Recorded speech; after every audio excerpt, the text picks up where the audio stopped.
al menos a mí más me impactan de lo que conocemos en toda la Biblia, ¿no? Antiguo y Nuevo Testamento. Y quiero que veamos algunos detalles, seguramente tú la conoces, pero como justamente lo estábamos orando, a veces leemos la Biblia, conocemos las historias de la Biblia, pero no tenemos idea de cómo aplicar eso a nuestras vidas, ¿no? Y de nada sirve que nosotros podamos presentar un examen de la Biblia y sacar 10 y decir me sé todas las doctrinas y me sé todas las historias si no sé qué hacer con esa información, con ese material, lo digo entre comillas. Siempre he dicho que es importante que nosotros estudiemos, insisto mucho en meditar la palabra, discipularnos, etcétera, pero es solamente el primer paso para poder completar el proceso. Si solamente se tratara de tener información, el diablo sería el mejor cristiano de todos, porque el diablo sabe más de la Biblia que tú y que yo, pero hasta donde yo sé, el diablo sigue siendo el diablo.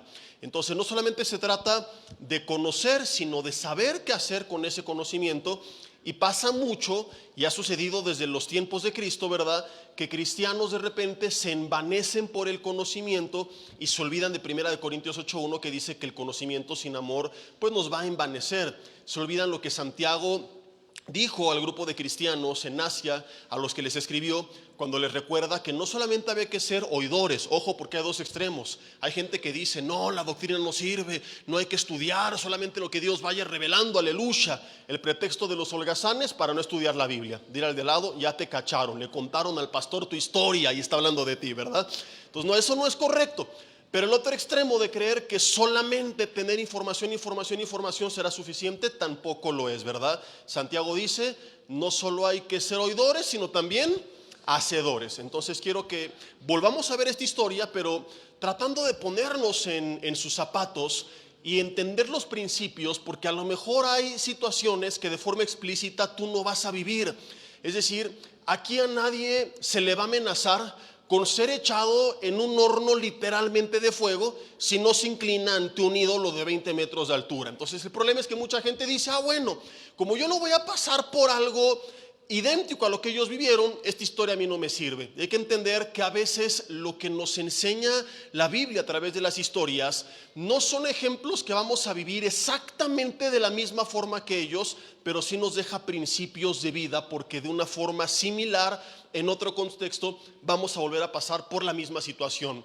El pueblo de Israel fue conquistado por Nabucodonosor, rey de Babilonia, y fueron llevados algunos jóvenes como cautivos, no como esclavos, porque eran más bien trabajadores del palacio real, se les llamaba eunucos, y entre ellos la Biblia menciona el nombre de 4 jóvenes. De hecho, de forma explícita en el capítulo 1, la Biblia dice que fueron llevados muchos jóvenes, pero solo menciona el nombre de 4, Daniel, Misael, Ananías y Azarías, que habían propuesto en su corazón no contaminarse, que habían decidido seguir a Dios, amar a Dios, buscar a Dios, etc. Total, pasa el tiempo y de repente a este rey se le ocurre, por consejo de la gente que a veces por envidia buscaba cometerle el pie a los demás, etcétera, levantar un ídolo de 20 metros y decir que todo mundo, al tocar todos los instrumentos musicales de la época, tenía que arrodillarse delante del ídolo, y que el que no lo hiciera iba a ser echado dentro del horno de fuego ardiendo.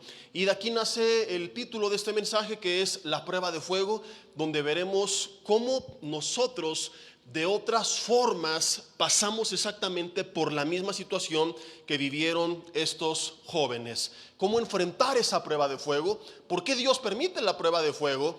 Y entender que pasaremos en algún momento por alguna prueba de fuego. No por un horno literal, pero sí por situaciones que nos van a amenazar con quemarnos. Y es bien importante que entendamos esto, porque en este siglo donde casi cada semana, insisto, y es para blindarte, para protegerte, porque los mensajes que se predican en muchas iglesias son totalmente humanistas, siga a Cristo y vivirás tu mejor vida ahora, sin problemas, color de rosa.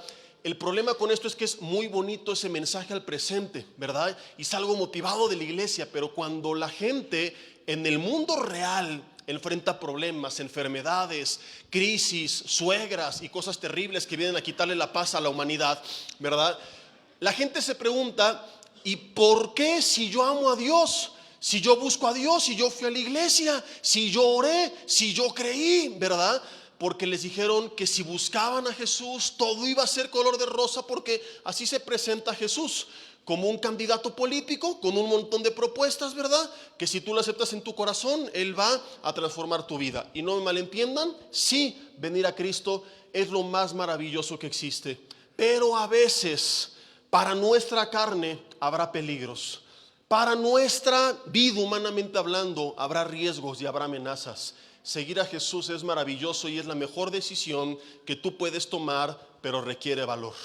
A veces seguir a Jesús implica el riesgo de perder lo que tú más amas. Implica el riesgo de ser, sí, muy bendecido, pero a través de un proceso que va a traer dificultades. Es lo que vivieron prácticamente todos los hombres de Dios en la historia. Entonces, cuando se predica este evangelio humanista, donde pues todo es color de rosa, lo que sucede a largo plazo es que la gente termina apostatando. Hay mucha gente que se aparta no solo de esa iglesia, sino que se aparta de la fe, de la palabra de Dios, porque cuando viene un problema piensa que Dios le abandonó, porque nunca le dijeron que era normal que un cristiano pasara tiempos difíciles aunque estuviera bien con Dios. ¿Me estoy explicando? Porque generalmente, ¿cuál es la idea que tenemos? Paso problemas si peco, como Jonás, ¿no? Se lo tragó la ballena por rebelde. Entonces, cuando a alguien le está yendo mal, ¿qué le decimos? Arrepiéntete, seguro andas en pecado. Y dices, es que ya hice un inventario de mi vida y pues sí, no soy perfecto, pero tampoco hay algo así como que ya me arrepentí hasta de los que no he cometido, de las hormigas que pisé, de todo me arrepentí. Y en muchas ocasiones sí nos pasa como Jonás, que enfrentamos consecuencias naturales de malas decisiones, pero a veces sucede lo que a Job. Job, ¿te acuerdas que sus amigos estaban? Seguro algo malo hiciste, ahí duro y dale, y Dios permitió que la pasara mal por otra razón que no tenía que ver con una consecuencia de un pecado. Entonces, es normal, es parte del proceso, es parte de la vida cristiana, que a pesar de que tú fuiste honesto y sin ser perfecto, buscaste a Dios sinceramente, intentaste hacer las cosas bien, muchas veces habrá procesos complicados, habrá pruebas, habrá adversidades, habrá hornos de fuego que tenemos que aprender a enfrentar. Dice Daniel capítulo 3 en el versículo 1 que el rey Nabucodonosor, me voy a quitar el abrigo porque es que uno no sabe qué hacer con este clima en Toluca, ¿verdad? Afuera está congelando y de repente adentro hace un calorón, sale, sigue calor pero con aire frío, luego al mediodía llueve, sale el sol a las 3 de la tarde, graniza a las 5 de la tarde. Yo por eso siempre traigo en el auto un suéter ligero, una chamarra pesada, traje de baño, chanclas, kayak, porque no sabes qué te depara el destino. Entonces me estoy literalmente asfixiando, de repente hasta me costaba hablar y es de que está luego con las luces y todo muy sofocante. Me siento con estas luces como esos, muchas gracias, como esos pollos de la rosticería, ¿los has visto que están así? Entonces, a lo mejor dice que exagerado, pero sí da calor esta cosa. De hecho, me la voy a llevar para mi cuarto, Yeshua. Me la van a prestar el fin de semana para toda la semana usarlas ahí en la casa. No está Yes, pero creo que está Iván, porque luego en la noche no sabes cómo calentarte y ya vi esto directo a la cama y voy a dormir bien calientito. Daniel capítulo 3 versículo 1 dice que el rey Nabucodonosor hizo una estatua de oro cuya altura era de 60 codos. Si quieres anotar ahí, ¿sabes cuál es el equivalente o qué significa, de qué tamaño era esta medida? Hay Biblias ya que traen el equivalente en metros, pero aquí se utiliza el lenguaje original y las medidas de la época, y era de ¿cuánto? 60 codos. Ahora, si quieres anotarlo, ¿verdad? Para que tengas una idea, 60 codos equivale a la mitad de 120 codos, si lo quieres allá anotar. Y algunos también serios anotando, ¿verdad? 27 metros de altura, para no andar con payasadas. Dice que su anchura era de 6 codos, y conmigo era bien ancha. Dile a tu marido, así como tú, ¿verdad? Ahora te voy a decir, esa es mi estatua de Nabucodonosor. Dice, la levantó en el campo de Dura, en la provincia de Babilonia. Luego envió el rey, como ya te dije, a que se reunieran todas las personas más importantes que vinieran delante de la estatua, y dio la orden de que al oír al pregonero, versículo 4, ¿verdad? Que al oír el son de la bocina, versículo 5, de la flauta, del tamboril y de todo instrumento de música, tuviera que postrarse ante la estatua, y cualquiera que no lo hiciera, versículo 6, dice que inmediatamente iba a ser echado dentro de un horno de fuego ardiendo. Lo primero que aquí aprendemos es, como te decía, que a pesar de ser hijos de Dios y hombres de Dios que amaban a Dios, los tres amigos de Daniel, porque Daniel aquí no está presente, Misael, Ananías y Azarías, estaban enfrentando un peligro. Está la gente más importante reunida, tienes al rey enfrente de ti y hay un edicto. Si tú no te inclinas ante este ídolo de 27 metros de altura, vas a ser echado dentro de un horno de fuego ardiendo. Y como ya te lo anunciaba, ellos son un ejemplo de una situación que a veces nosotros vivimos, que es poner nuestra vida o nuestros intereses en peligro por hacer lo correcto. Y vas a enfrentar amenazas del mundo que te dice, si tú no transas como los demás, no vas a prosperar. A lo mejor no te van a decir, si no te inclinas ante este ídolo te echamos un horno de fuego ardiendo. Pero si un jefe en el trabajo, por ejemplo, que te dice, si no le firmas aquí te corro. Si no me acompañas al table a imponerle manos ahí a las ovejas perdidas, tú aquí no vas a prosperar y hazle como quieras, sobre mi cadáver. O te corrompes o no avanzas. O le entras al sistema o te vamos a aislar. En el mejor de los casos, en el peor, te hacemos un lado, te quitamos, desaparece tu trabajo. Muchas veces hacer lo correcto implica el riesgo de perderlo todo. Hay gente que ha renunciado a, humanamente hablando, buenas oportunidades por causa de sus convicciones, que les han dicho, pero es que nadie se va a enterar, pero que dicen, es que Dios se entera y para mí eso es suficiente. Y esto era lo que mantenía las convicciones de Daniel y sus amigos. Por eso cuando buscaron, haciendo un paréntesis, alguna ocasión para acusar a Daniel, no encontraron ninguna, porque él era íntegro. Porque él no andaba buscando a ver cómo esconder su pecado para quedar bien delante de los demás. Él lo que buscaba era mantenerse en integridad delante de Dios. Y mantenerse en integridad delante de Dios siempre va a tener el favor de Dios, pero a veces eso va a implicar que vas a perder el favor del hombre. Y aquí es donde tenemos que preguntarnos, ¿qué favor prefiero? Como dijo Pablo a los Gálatas en Gálatas 1:10, ¿el favor de los hombres o el favor de Cristo? ¿O sigo buscando el favor de los hombres? Pues dijo Pablo, si todavía agradara a los hombres, no sería siervo de Cristo. Ve qué fuertes palabras. Ser siervo de Cristo implica que mucho de lo que tú vas a hacer, decir, pensar, no va a agradar a la gente. Si todo lo que hago, digo, pienso, agrada a la gente, quizás porque me estoy corrompiendo delante de Dios. O he tenido muy buena suerte. Puede que pase con algunos, que haya gente sincera que te ame y que te acepte a pesar de que no está de acuerdo con tu fe y que no te persiga. Pero en un mundo corrompido por el pecado, muchas veces tiene que pasarle un cristiano que cuando nosotros somos siervos de Cristo y decidimos hacer lo correcto, la gente lo va a ver como locura y se va a empezar a burlar de ti. ¿Cómo que tú le eres fiel a tu mujer? ¡Qué ridículo! ¿Cómo que tú guardarte en santidad hasta el matrimonio? ¡Qué absurdo! Hoy sí, el aleluyo. Te van a empezar a molestar.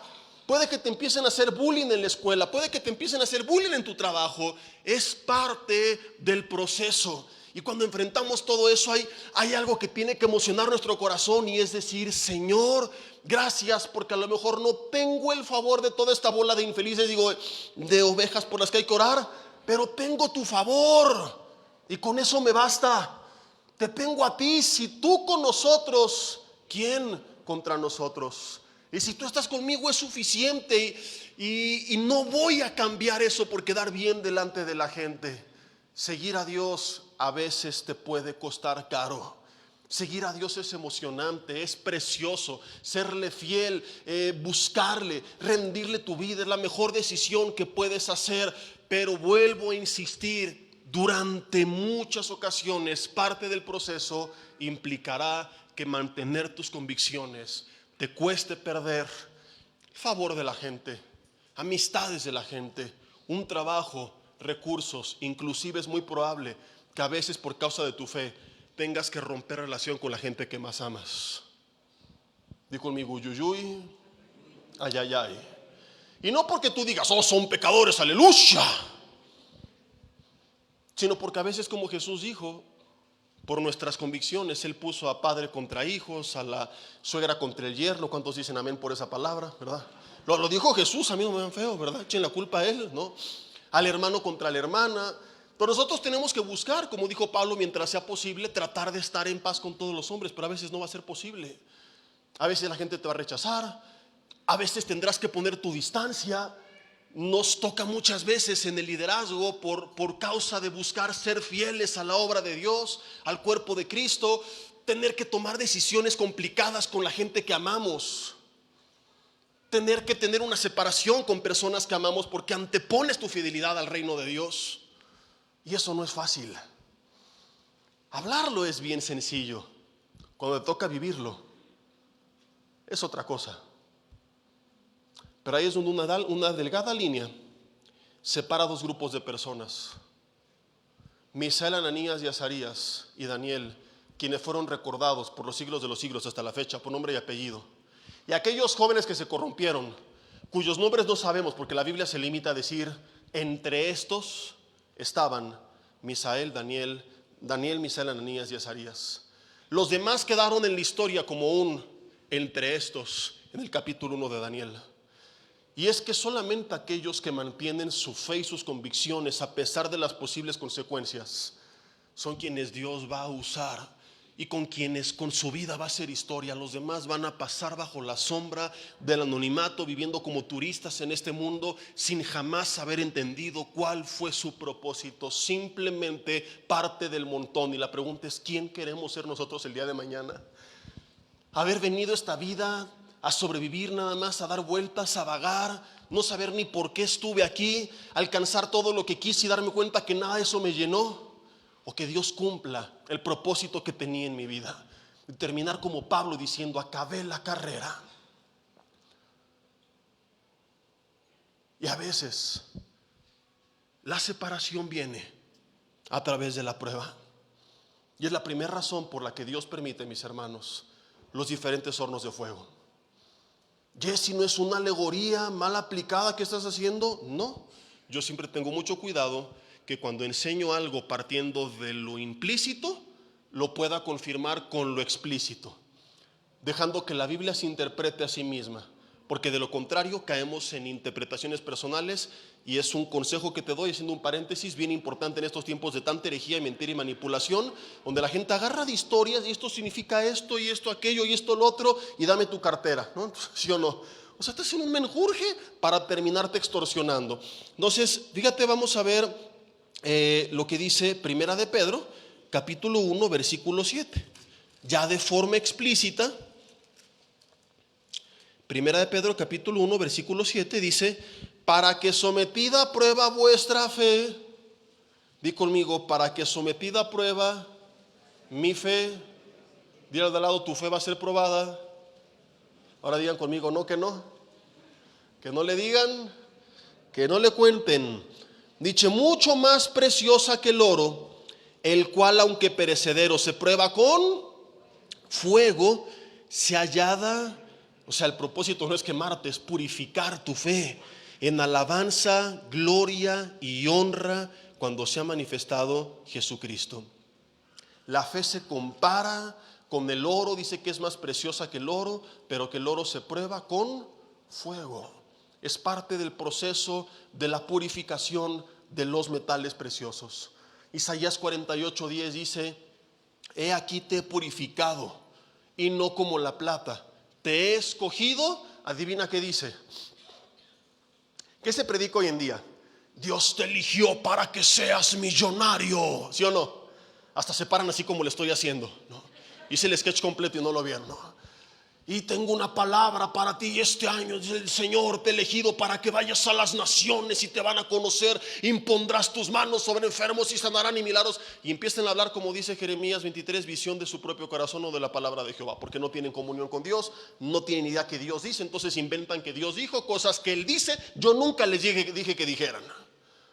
Pero lo que realmente la Biblia dice es que a veces Dios nos escoge para pasarnos por un horno de aflicción.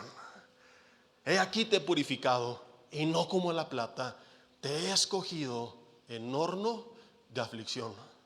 No está bonito, no vende, no es popular, pero es lo que la Biblia dice. Y si no te gusta, peleate con el Espíritu Santo que lo inspiró, porque mi chamba no es agradarte, sino predicar su palabra. Y es fuerte, pero algún día vas a agradecer haberlo escuchado. Quizá algunos hoy que están pasando la prueba de fuego están diciendo: gracias Dios por esta palabra que estás hablando a mi vida y lo que va a seguir hablándonos.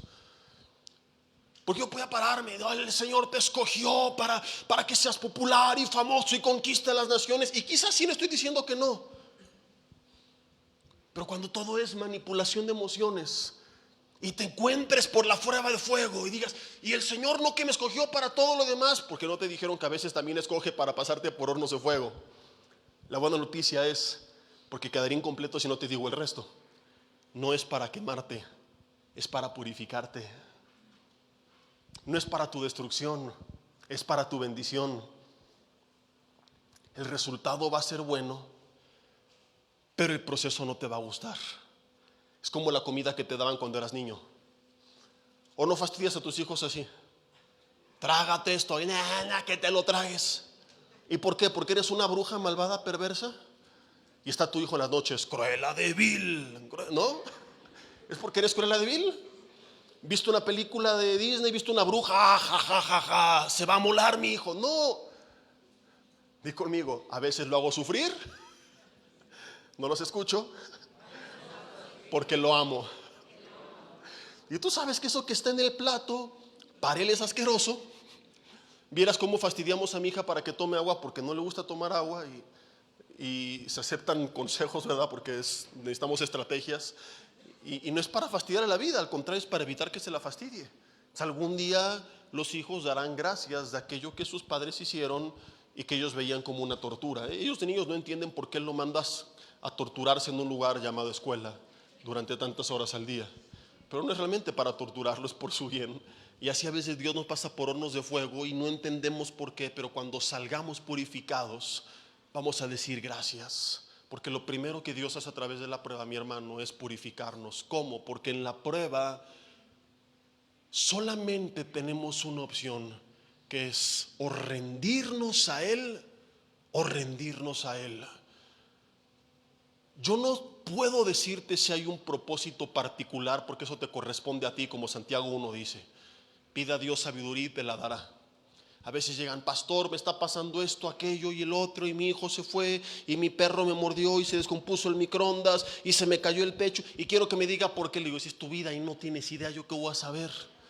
Entonces yo no puedo decirte el propósito particular si es que lo hay, pero sí puedo decirte que de forma global para todos hay algo que se aplica en medio de las pruebas. Hay un propósito general que se aplica para todos, y es que la prueba nos acerca a Dios.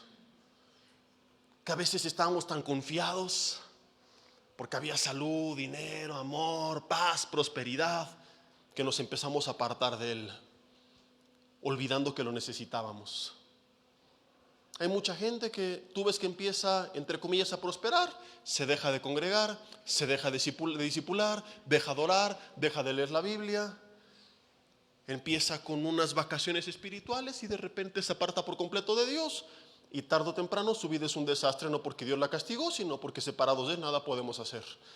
¿Qué hace la prueba? ¿Qué hizo con Nabucodonosor? Lo volvió a Dios. ¿Qué hizo con el hijo pródigo? Volveré a casa. Cuando hay una prueba, decimos: Señor, no puedo solo. Recuerdo cuán humano soy, cuán frágil soy, cuán vulnerable soy y cuánto necesito de papá. Y la prueba nos lleva a buscarle a veces con una intensidad como nunca antes la habíamos hecho. ¿Sí o no la gente busca a Dios cuando hay pruebas? Algunos de ustedes conocieron de Cristo a través de una prueba. Y hoy puedes voltear atrás y decir: Dios, gracias por esa prueba, porque si no hubiera pasado por ese horno de fuego, quizás seguiría con mi vida tan cómoda que tenía, pero totalmente perdido. Y hoy no es que estás aquí obligado, sino que Dios ha bendecido tanto tu vida que no te quieres apartar. Pero lo que inicialmente te trajo a Él fue un tiempo de desesperación, porque estabas pasando algo difícil, y como la mujer con flujo de sangre, intentaste todo y nada lograste, hasta que escuchaste de Jesús y dijiste: necesito tocar el borde de su manto. ¿Cuántos de ustedes conocieron a Cristo gracias a alguna adversidad que los orilló a rendirse a Él? Levanten su mano. Mira, gloria a Dios, tantos ejemplos, porque yo solamente le di una ofrenda, 2, 3 paleros para no quedar mal. Pero mira, levanta tu mano otra vez. Todos ustedes son testigos de que Dios obró para bien a través de lo aparentemente malo. Ahora acuérdate de esto la siguiente vez que pases por una prueba, porque a lo mejor hoy te estás quejando: ¿por qué, Señor? Acuérdate que algún día de lo aparentemente malo hizo algo muy bueno, y lo va a hacer otra vez. Algo bueno va a surgir, pero como le dices a tus hijos, no te va a gustar. Regresamos a la historia. Da para una serie entera esto. Y dice el capítulo 3, versículo 7, que cuando oyeron el sonido de todos los instrumentos, voy a resumir, todos se postraron. Pero dice el versículo 8 que vinieron algunos caldeos y acusaron maliciosamente a los judíos. Rey, tú diste una orden y hay unos varones judíos, versículo 12, ahí estaban los chismosos que siempre han existido, de lado. Ya encontré a tus parientes en la Biblia. Dile, mi amor, aquí están tus tías.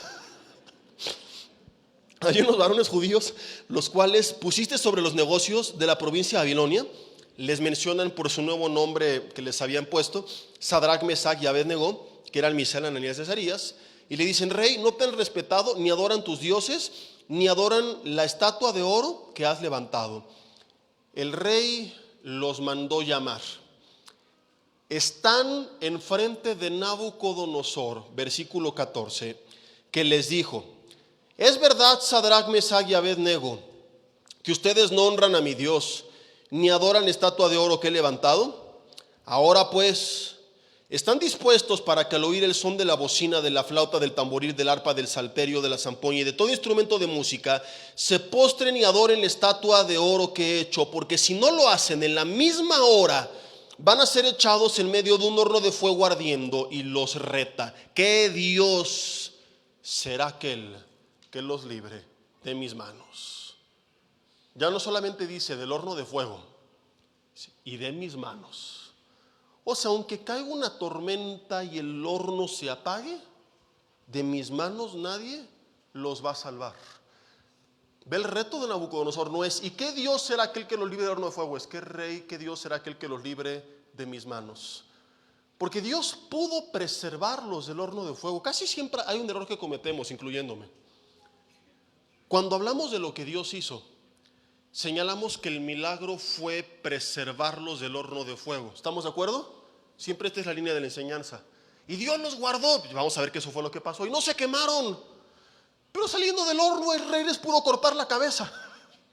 ¿O no? Se apagó el horno, pero el rey seguía ahí. El milagro no solamente fue que Dios los librara del horno, sino que quebrantara el corazón del rey y terminara glorificando su nombre. Cuando solamente hablamos de lo primero, creemos que los milagros se limitan a las cosas físicas que Dios hace. Y nos olvidamos que el milagro más grande que Dios hace es cuando cambia el corazón rebelde, duro e incrédulo de una persona.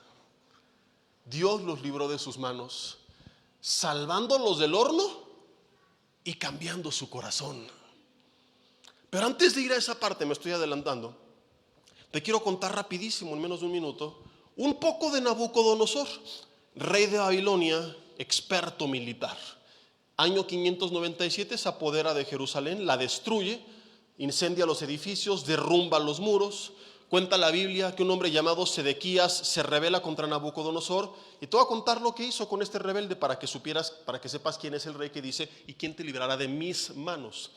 A este Sedequías lo manda a llamar como estos tres hombres, lo aplasta en una silla, manda a llamar a sus hijos, los sienta enfrente de él y degolló a sus hijos en presencia de Sedequías. Luego a Sedequías le sacan los ojos y no lo mató, lo llevó cautivo a Babilonia. Y tú creías que tu jefe de trabajo era malo. Nadie sabe lo que tiene hasta que lee la Biblia. Siempre les he dicho, cuando tus hijos se quejen de sus hermanos, tengo al peor hermano del mundo, papá, usó mi peine. Cuéntale de los hermanos de José. Mira, estos hermanos no le usaron el peine, lo vendieron como esclavo. A ver, ¿tu hermanita te ha llevado al piojo a ofrecerte como esclavo? No, entonces cállate, ¿verdad? No tienes al peor hermano del mundo. Hacer el bien lleva a Sadrach, Mesach y Abed-Negó a enfrentarse delante de este rey que les dice, ¿y qué Dios será aquel que nos librará? Hacer lo correcto a veces nos va a poner en posiciones bien complicadas. Tomar decisiones correctas nos va a poner en posiciones muy complejas, muy difíciles, que la gente a nuestro alrededor no va a entender. Pues, ¿por qué no te inclinas y ya le haces al cuento aunque no lo adores? Ellos decidieron ser fieles a Dios, pasara lo que pasara. Y la gente que no comprende tus convicciones, tu fe, lo va a ver como locura. La palabra de la cruz, como dijo Pablo a los Corintios, va a ser para los que se pierden una completa y total locura. ¿Qué responden ellos? Versículo 16. No es necesario que te respondamos sobre este asunto, porque nuestro Dios a quien servimos, versículo 17, puede librarnos del horno de fuego ardiendo. Y de tu mano, oh rey, dicen Cofé, nos librará. Pero aunque no lo haga, versículo 18, qué increíble la fe de estos jóvenes. No adoraremos a tus dioses, no serviremos a tus dioses, ni tampoco adoraremos la estatua de oro que has levantado. Qué increíble respuesta. Porque ¿qué hubieran hecho muchos cristianos hoy en día con esta teología totalmente humanista, donde Dios no es Dios sino una marioneta de la gente? No dije que así es, sino en esta teología humanista así se le presenta a un Dios que es como un títere que viene a cumplir nuestros caprichos, ¿o no? Al que ya no se le ora, se le ordena. Al que no se le dice te pido, al que se le dice decreto, declaro, establezco, arrebato. Y los ángeles, oílo. ¿Qué hubieran hecho muchos? Mi Dios me librará. Lo decreto, lo declaro, lo arrebato, lo confieso y lo creo. Se hubieran chamuscado de todas formas. A esa gente se la pasa decretando y su vida es un desastre. Se la pasa en decreto y arrebato y establezco, y sus vidas son miserables y no hacen nada. Porque tienen verbo pero no tienen fe. Porque la fe no se demuestra con un buen choro, se demuestra con decisiones. Como le decía el viernes a los matrimonios, de nada sirve un buen discurso a los demás y promesas y juramentos si no lo confirmo con mis hechos. Y es lo que hace mucha gente. Está el domingo parloteando en la iglesia, pero entre semana su relación con Dios no existe. No ora, no lee la Biblia, no se discipula, no hay comunión, no hay una relación. Y eso sí, declaro, decreto, establezco. Ay, cuánta fe, mira cómo ora. Eso no es fe. Esa es una forma de disfrazar su falta de fe. Es una forma de disfrazar su falta de comunión con Dios, aparentando, fingiendo una fe que en el día a día realmente no existe. Pero estos jóvenes, me fascina su respuesta, porque ellos sí tenían fe. Y dicen, nuestro Dios nos puede salvar y nos va a salvar. Pero si por alguna extraña razón, porque a veces no entendemos sus planes y su voluntad y sus tiempos y sus formas, y respetamos que Él es soberano, y quizá llegó el tiempo de ir a casa y no nos salva, pues de todas formas nos inclinamos a tu ídolo ni a tus dioses. Hazle como quieras.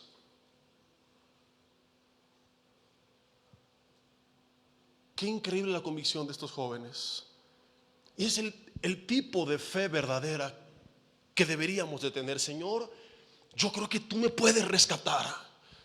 Yo creo que tú puedes abrirme puertas en ese trabajo. Yo creo que tú puedes sanar a mi hijo. Yo creo que tú puedes darme gracia delante de esta persona. Para ti no hay nada imposible, y lo oro y lo creo y sé que lo vas a hacer. Pero aunque no lo hicieras, Señor, si tu voluntad fuera otra, si tus pensamientos, que son distintos a los míos y más grandes que los míos, me llevan a otro camino que no conozco, y decides que tengo que pasar por ese horno, no me voy a apartar de ti en pos de otros ídolos.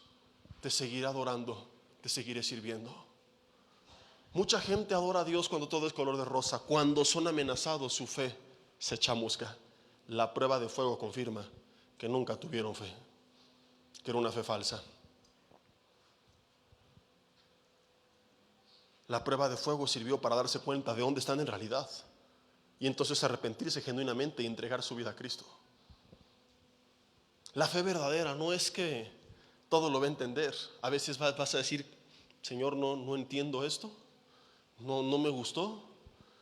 ¿Serás honesto como David lo era en los salmos cuando oraba con Dios? Como Job también lo era. La gente que amaba a Dios nunca se ocultó detrás de un bonito discurso, ¿te das cuenta? No, ¿cómo le voy a decir eso al Señor? Él conoce tu corazón de todas formas. La gente que conoce realmente a Dios va a ser honesta. Señor, no te entiendo, no me gusta lo que estás haciendo, pero lo respeto porque te amo, porque tú eres Dios. Porque cambia mi posición, pero no la tuya. Yo puedo estar arriba o abajo, pero pase lo que pase conmigo, eso no cambia tu posición. Tú no dejas de estar sentado en tu trono porque yo le esté pasando mal. Sea lo que sea que pase conmigo, tú sigues y seguirás siendo el único sabio y soberano, Rey de reyes y Señor de señores, por los siglos de los siglos. quién eres y quién serás no va a cambiar por nada del mundo. Lo que tú hiciste tampoco cambia nada. Si me salvas, si me sanas, si me das el trabajo, si no me lo das, no cambie el pasado. Pase lo que pase conmigo en el futuro, el pasado sigue siendo el mismo. Jesús murió por mí en la cruz del Calvario, me libró del pecado y me dio vida eterna. ¿Cómo voy a quejarme de algo así? ¿Cómo voy a apartarme de un Dios que no me prometió 6 meses de prosperidad, un puesto en el gobierno, sino el reino de los cielos por los siglos de los siglos?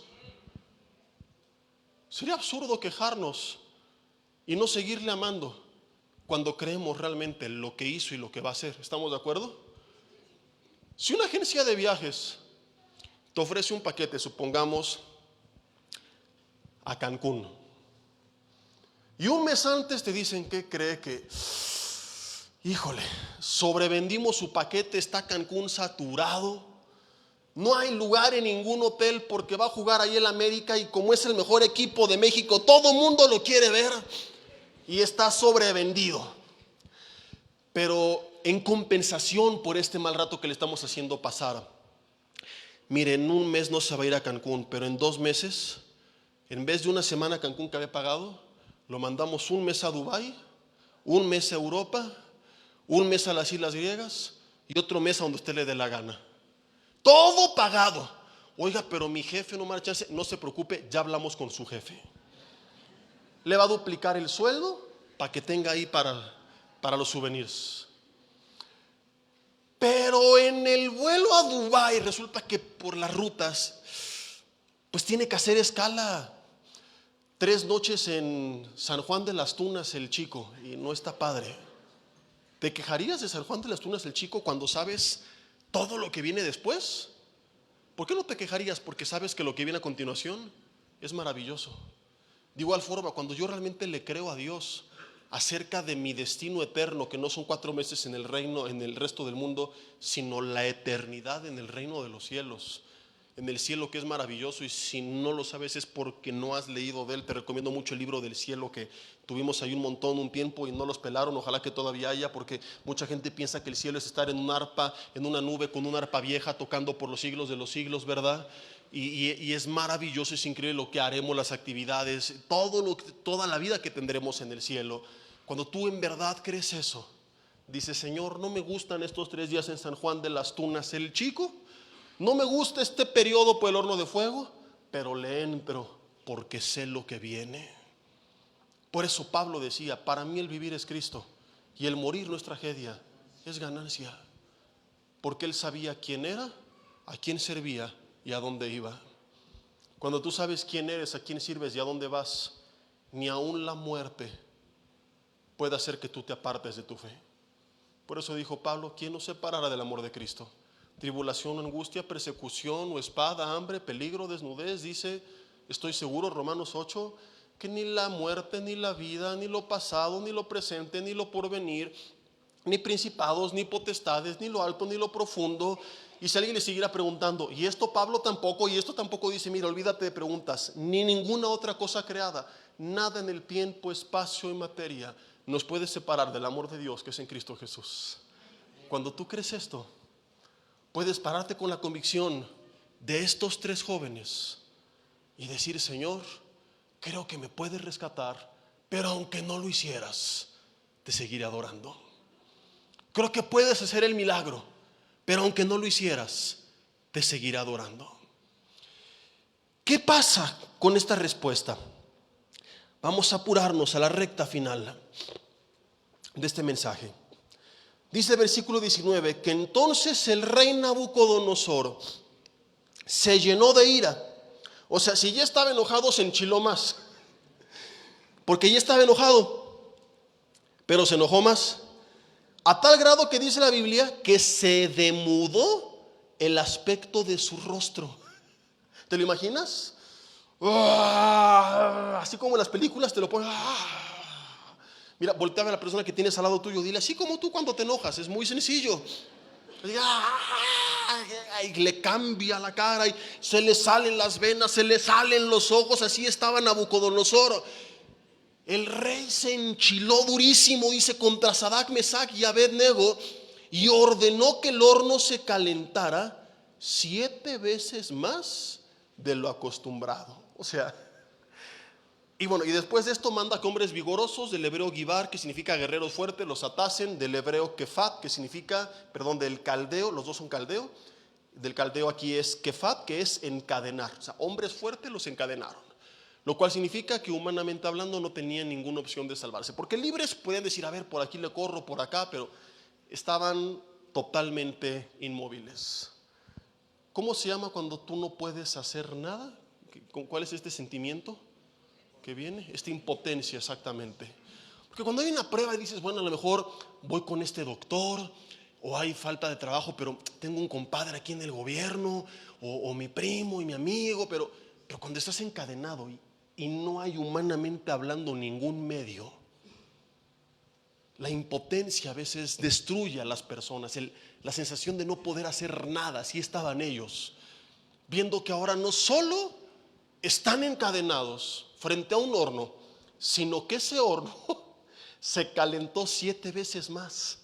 Hasta este punto Dios no solamente no los ha librado, sino que ahora están encadenados con el horno peor. Han de haber dicho, bueno, Señor, si no lo vas a pagar, al menos lo hubieras dejado como estaba. Y representa cuando a veces no solamente tuviste fe y Dios no quitó la prueba, sino que la prueba todavía se hizo más grande. A pesar de tu fe, o en ocasiones por causa de tu fe. Y dices, bueno, Señor, si no vas a hacer el milagro, déjalo como estaba. Yo recuerdo cuando me rompí el menisco de la rodilla izquierda, que oraba para que Dios sanara, y oraba con fe, y un día me acuerdo que un tiempo de alabanza a danzar, dije, ya estoy sano, y no, el otro día no puedo mover la pierna, dije, creo que no sané. Pero no solamente eso, sino que al otro día me empezó a doler la rodilla izquierda. Dije, bueno, Señor, si no vas a sanar la derecha, si no vas a sanarme la izquierda, al menos déjame la derecha como está.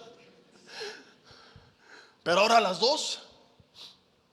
Entonces tú llegaste al trabajo después de un domingo donde escuchaste una predicación de, supongamos, ¿no? Dios te habló de la prosperidad y fuiste a esas iglesias humanistas, o inclusive aquí un mensaje de cómo Dios prospera a las personas que le buscan y que hacen las cosas bien, y tú lo creíste y oraste y oramos por ti y dijiste, no hombre, mañana lunes llego al trabajo, mi jefe va a decir, señor Gutiérrez, no lo va a creer, un ángel se me apareció en la madrugada, me dio una revelación, usted tiene que ser el director de esta empresa a partir de esta mañana.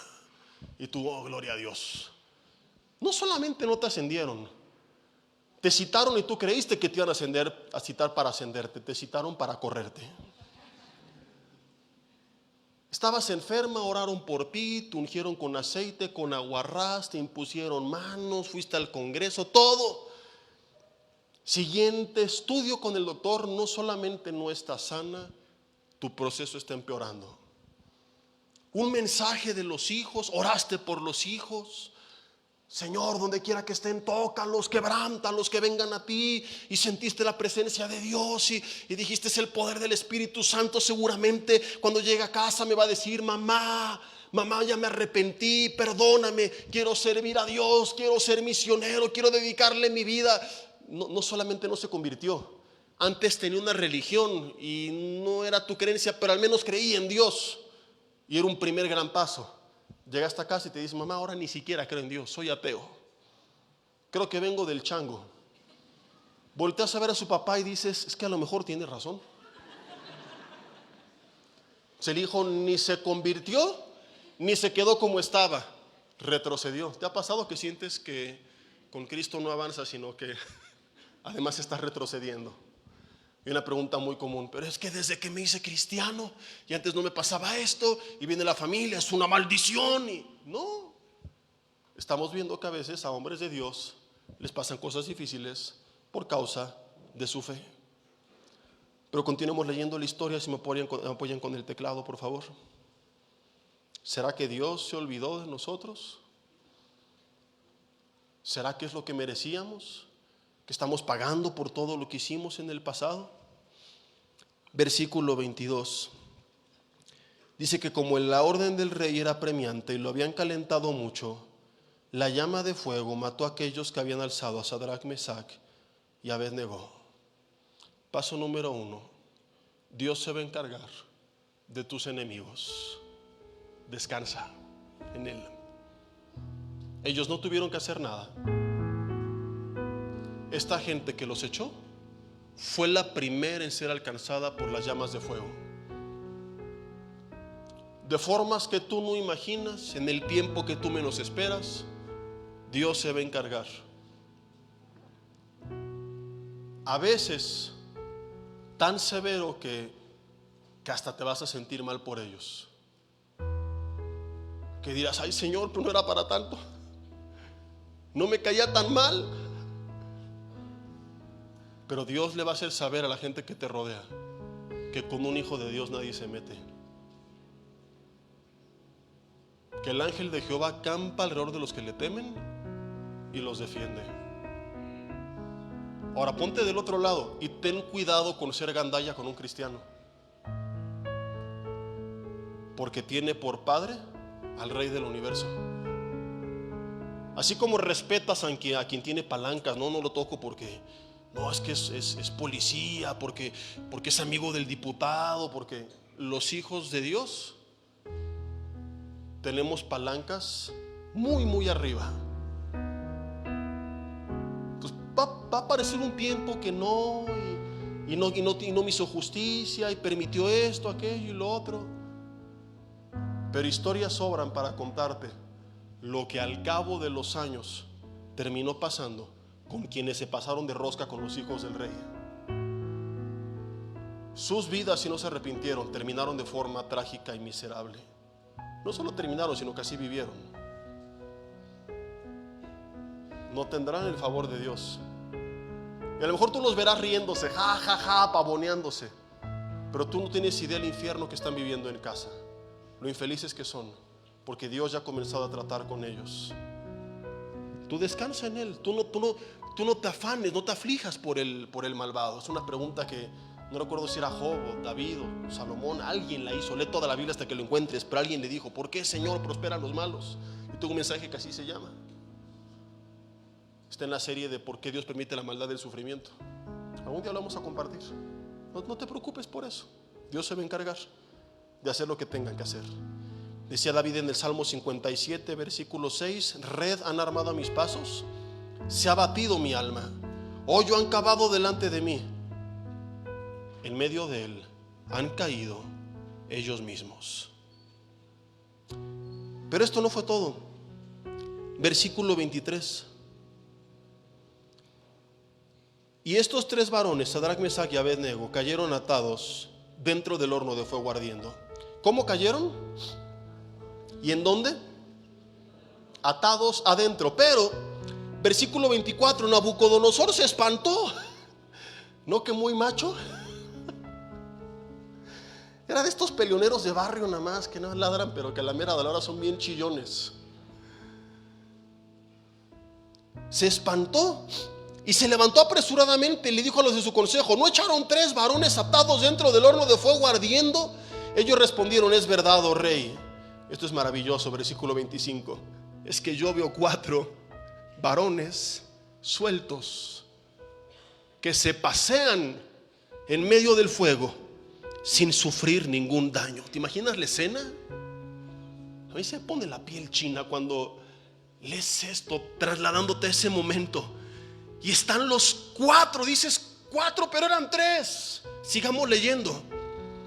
No están atados, están paseándose sin sufrir ningún daño. ¿Y quién es el cuarto? El cuarto, dice el rey, es semejante. El aspecto del cuarto es semejante a hijo de los dioses. Hay una canción que a veces cantamos: hay uno más en medio de las llamas. ¿Sabes quién era el cuarto hombre? Jesús, con ellos dentro del horno de fuego ardiendo. Como te dije hace rato, la prueba nos orilla a buscar a Dios.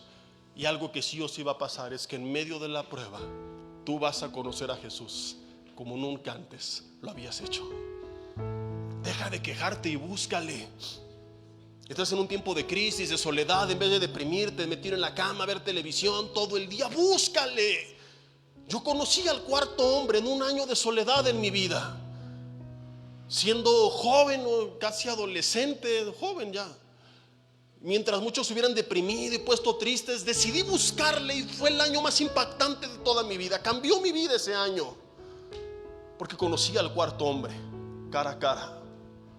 Que hace mucho estoy triste, no quiero vivir, quiero dormir, voy a ver Peppa Pig en Netflix, a comer pastel de chocolate, no tengo trabajo. ¿Tienes tiempo para buscar a Dios?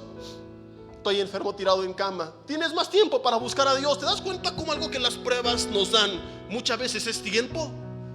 Y quizá ese tiempo Dios le está permitiendo para sacarnos del ajetreo en el que estábamos y buscarle como nunca antes y tener un parteaguas en tu vida. Y te preguntas, ¿y por qué perdí el trabajo, Señor? Porque si no perdías el trabajo, estabas a punto de perder la vida con el estrés que traías. Si no caías en cambio, ibas a perder tu familia. Estabas perdiendo tu relación conmigo. Estabas tan ocupado, tan estresado, tan afanado, que no te dabas tiempo ni para ti. Y por eso Dios nos pone en pausa para corregir aquello que ni cuenta nos habíamos dado que teníamos que corregir. Él nunca prometió que todo sería color de rosa, pero sí prometió: donde quiera que vayas, le dijo a Josué, estaré contigo. En un contexto similar, a dar pruebas, adversidades, esfuérzate, sé valiente. 3 veces se lo dice: esfuérzate, sé valiente. No va a ser sencillo, pero te prometo, no te voy a dejar, no te voy a desamparar. Donde quiera que vayas, estaré contigo.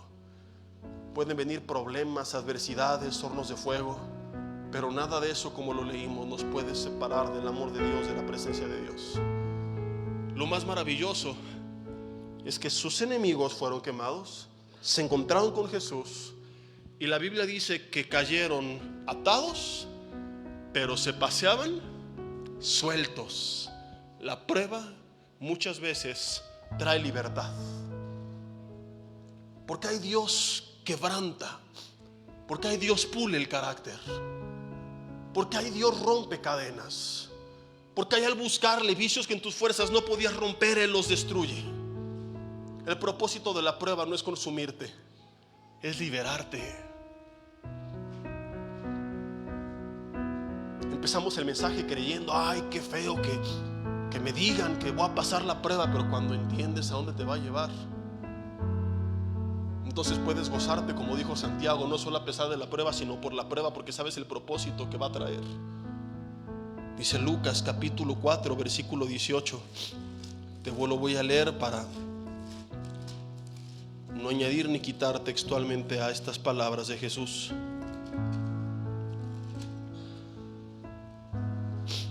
El Espíritu del Señor, dijo Él, está sobre mí, por cuanto me ha ungido para dar buenas nuevas a los pobres. Me ha enviado a sanar los quebrantados de corazón, a pregonar libertad a los cautivos y vista a los ciegos, a poner en libertad a los oprimidos.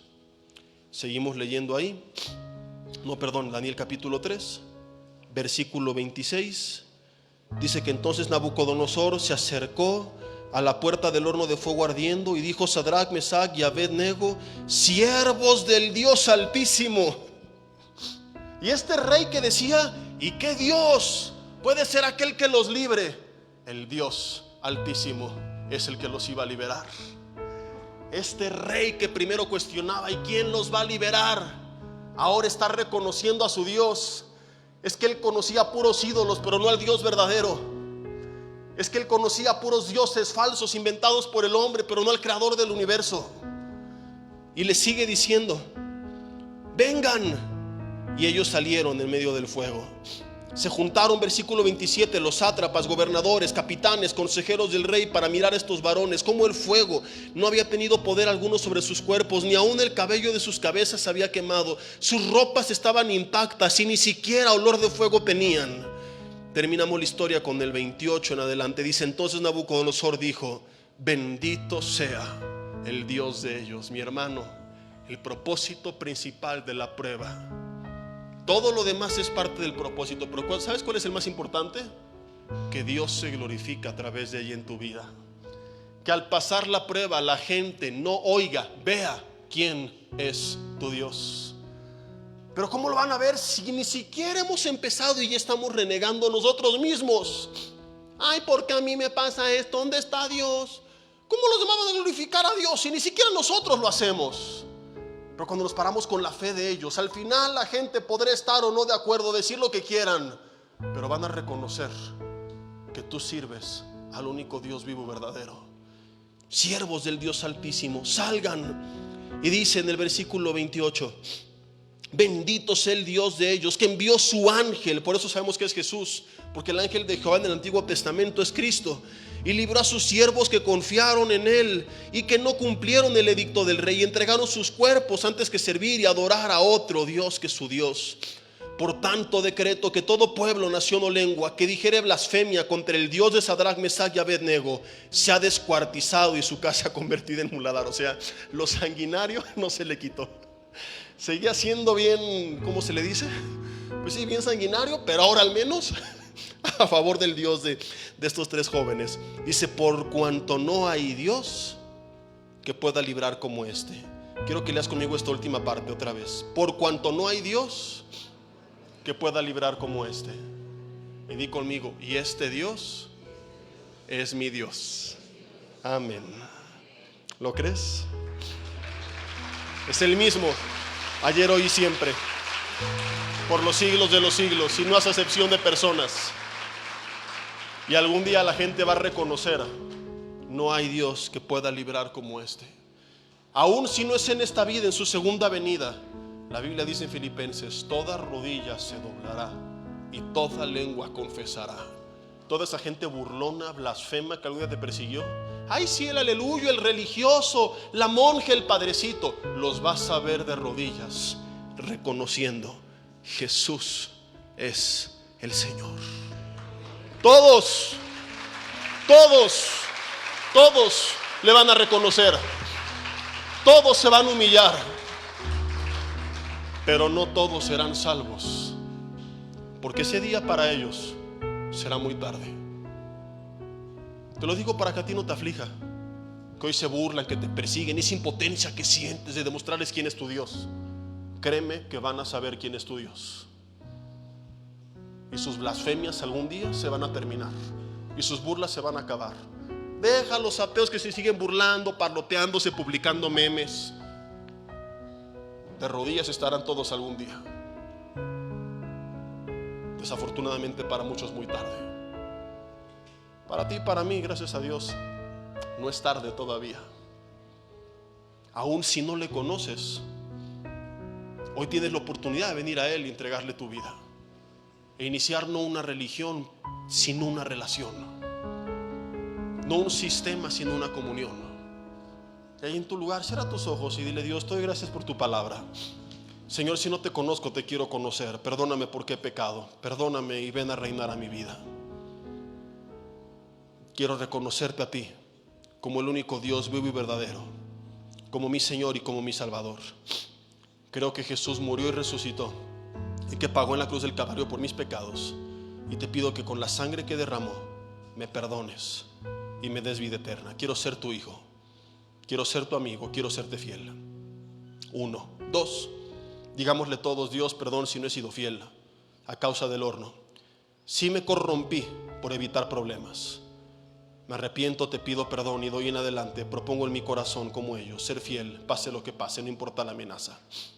3, Dios, oramos por aquellos que están pasando por el horno de fuego, que tú les des de tu gracia para que puedan resistir. Que si están pasando por una adversidad, su fe no desmaye, que sean fortalecidos en su hombre interior por el poder, el dunamis de tu Espíritu Santo, Señor. Que tu presencia les abrace, que tu amor les consuele, que tu palabra, Señor, les dé esperanza y puedan ver que solamente un puente hacia lo que viene, que solo son, hablando figuradamente como lo hicimos durante el mensaje, 3 días en un lugar que no está bonito, a cambio de un gran viaje que viene por delante. Señor, en medio de la prueba es lo que tengas que hacer. Púlenos, quebrántanos, pero libéranos, y permítenos sobre todo, número 1, conocerte a ti como nunca antes lo hemos hecho. Y Dios, nuestro más grande anhelo y oración, que tú te glorifiques a través de nosotros en medio de la prueba. Que al obrar tu propósito y tu voluntad perfecta, la gente reconozca quién eres tú y que no hay Dios que puede salvar como tú. Señor, oramos por aquellos que están pasando hornos de fuego. que tú no solamente les fortalezcas, sino que en tu tiempo y a tu manera, Señor, obres de manera sobrenatural en ellos, y que así como libraste a estos 3 hombres del horno de fuego y quebrantaste el corazón de Nabucodonosor, que así, Señor, quebrante los corazones que tengas que quebrantar. A veces oramos por el milagro de ser rescatados del horno de fuego, pero no por el más grande que vimos en esta historia, que es el quebrantamiento del corazón de Nabucodonosor, que después del horno no les cortó la cabeza, sino que adoró tu nombre. Cambia el corazón de aquellos que aún no te conocen, que se ha endurecido y que se ha apartado de ti. Haz esa obra en sus vidas, Señor, y haz tu obra en nuestras vidas. Dios, te damos gracias porque tus pensamientos son más grandes que los nuestros, y aunque hoy no entendamos por qué la llama se calentó 7 veces más, algún día voltearemos para atrás, sonreiremos y diremos: ya entendí por qué. De aquí es entonces no vamos a volver atrás por ningún motivo. De forma figurada, mira ese obstáculo, ese problema, y dile: Dios, sé que tú me puedes rescatar, pero como dijeron ellos, repito hoy, aunque no lo hicieras, te seguiré adorando. En el nombre de Jesús.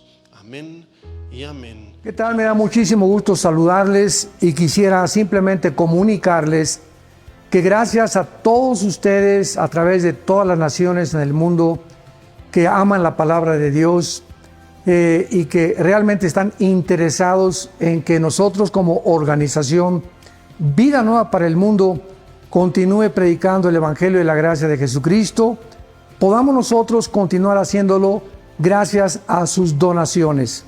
Este año cumplimos 46 años de ministerio, 46 años donde hemos predicado, pensamos y consideramos de una forma fiel el Evangelio, la sana doctrina de Jesucristo.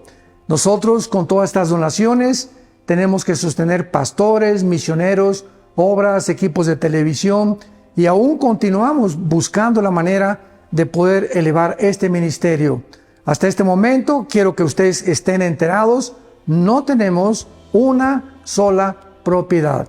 Y así hemos trabajado durante 46 años porque le damos la importancia a la evangelización, a las misiones y también a los hombres de Dios para levantar más pastores. Le damos las gracias, que pueda Dios con su gracia tocar sus corazones y que puedan ustedes invertir en un terreno donde es fructífero, porque creemos que hemos producido bastante buen fruto para la gloria de Dios. Gracias por sus aportaciones y por las donaciones que sabemos ustedes continuarán haciendo para que podamos continuar siendo fieles en la predicación del Evangelio de la gracia de Dios. Que Dios les bendiga.